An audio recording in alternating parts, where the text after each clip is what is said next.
Can we have VFib, precordial thump? It was December 27th, 2008. 52-year-old police officer Ken Kirby was putting away Christmas decorations when he experienced severe chest and arm pain. His wife Tina called 911 and an emergency crew rushed Ken to Oconee Medical Center in Seneca, South Carolina. Emergency room physician Edwin Leap was waiting with his team. Mr. Kirby, can you hear me? As Ken was being treated for pain, he had a massive heart attack. He has heart rhythms that are inconsistent with life. Continue CPR. Check pulse. And he gets shocked, and he gets shocked repeatedly. Clear. Shock. Between shocks, he's getting CPR, he's getting resuscitation drugs, he's getting epinephrine or adrenaline, he's getting lidocaine for the heart rhythm, he's getting magnesium.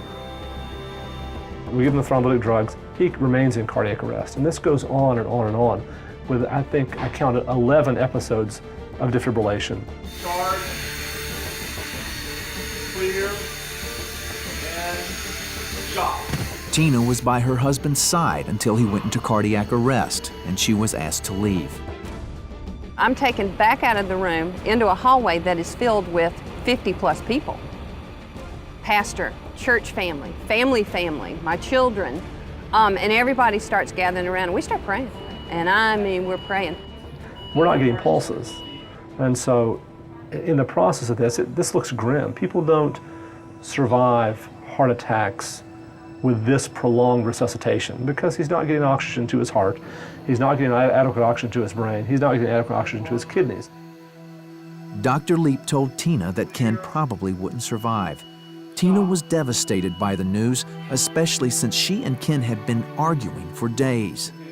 And I'm looking at Dr. Leap, and I'm looking at my pastor, who is right there with me, and I'm going, okay, how do I tell him I'm sorry now? I don't get to take any of that back. He's gone. And I'm begging and I'm pleading. And I'm looking in the face of my 2 children thinking, okay, they've just lost their daddy. You know, nothing will ever be the same. So during the resuscitation, we're working and we're not getting anywhere. And Tina's already been in. She's crying. The whole family's been in and out. And I look around the staff and I said, we just need to pray about this. Now, there was no moment when we all dropped to our knees. There was no moment when we stopped doing anything. But I know in my heart that they did. Because there's some great folks in that room, and they did. They may have whispered one prayer, they may have been praying the whole time. I did. I don't know. I don't know what they did. I know I prayed, but we just continued to work. Continue CPR. Over 45 minutes passed, and Ken still didn't have a pulse. Then finally, I've got a pulse.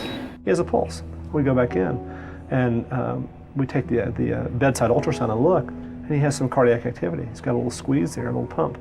Not a lot. His blood pressure's low, but he's got something. I believe that that was the moment that all those prayers out in the waiting room, God just went, okay, and he just reached down and touched.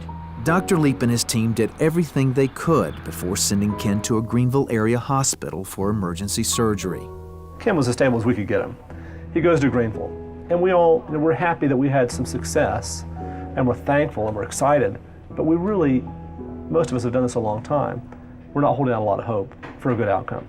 Family and friends continued to pray as surgeons worked for 3 hours to remove a blockage in Ken's heart. Afterward, the only thing to do was wait.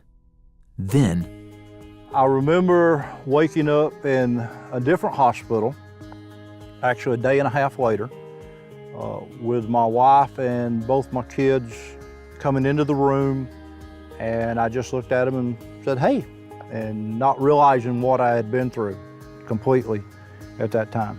This is a man who, the day before, had been cyanotic, bluish purple from the chest up, with a very long resuscitation, 45 minutes, something like that, of CPR, and he's up the next day talking. It's incredible. It's an incredible story. Ken was released from the hospital in only 9 days and returned to duty much faster than expected. Dr. Leap, a Christian, loves to tell people about Ken's amazing story. This is a person who, by all standard measures, should have died, and he didn't. And not only did he not die, not only did he physically survive, he mentally survived and was talking the next day. I can't imagine that this was anything other than divine intervention. Now, were we part of that because we prayed? I think we were. Were we part of that because we worked hard and believed that there was something happening here? Yeah. Made me appreciate my husband.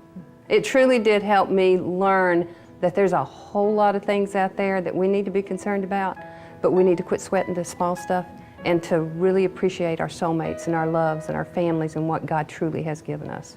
I realize, and my family realizes, that without the prayers that were going on in that hospital for me at that day, I would not be standing here right now. I'm one of God's modern day miracles.